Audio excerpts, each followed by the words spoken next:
আমরা ইতোমধ্যে জেনেছি বিশেষ অনুষ্ঠানে আমরা মাংস, পোলাও, বিরিয়ানি এবং খিচুড়ি খাই, এবং আমরা এটিও জেনেছি বিশেষ দিনে খিচুড়ি খাওয়া বাঙালিদের সংস্কৃতিতে পরিণত হয়েছে।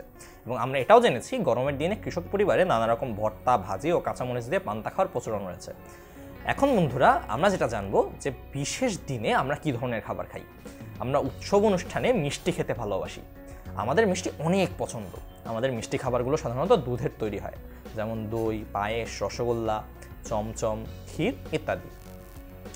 এরপর বন্ধুরা আমরা জানি যে ঈদের দিন সেমাই এবং শবে বরাতে হালুয়া এগুলো তৈরি করা হয়। এবং আমরা জানি যে বিভিন্ন পূজা এবং উৎসবে হিন্দুরা পায়েস, নাড়ু, মোয়া এবং মুরকি তৈরি করে। এবং বড়দিন উপলক্ষে খ্রিস্টানরা অনেক রকম পিঠা তৈরি করে। তার মানে বন্ধুরা আমরা জানতে পারলাম বাঙালিরা যেহেতু উৎসবপ্রিয় জাতি, উৎসবের সাথে আমাদের খাদ্যের অত্যন্ত গুরুত্বপূর্ণ সম্পর্ক রয়েছে। আমরা বিশেষ বিশেষ দিনে বিশেষ বিশেষ উৎসবে বিশেষ রকমের খাবার খেতে পছন্দ করি। তাহলে বন্ধুরা আমরা আমাদের উৎসবের খাবারগুলো সম্পর্কে জানলাম।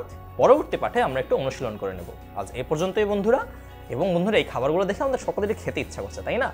তো চলো এখনই আমরা আমাদের মাদেরকে গিয়ে বলি যে কিছু একটা রান্না করে দিতে আমাদের জন্য, যাতে আমরা এখনই খেতে পারি। আজ এ পর্যন্তই বন্ধুরা, দেখা হচ্ছে পরবর্তী ভিডিওতে।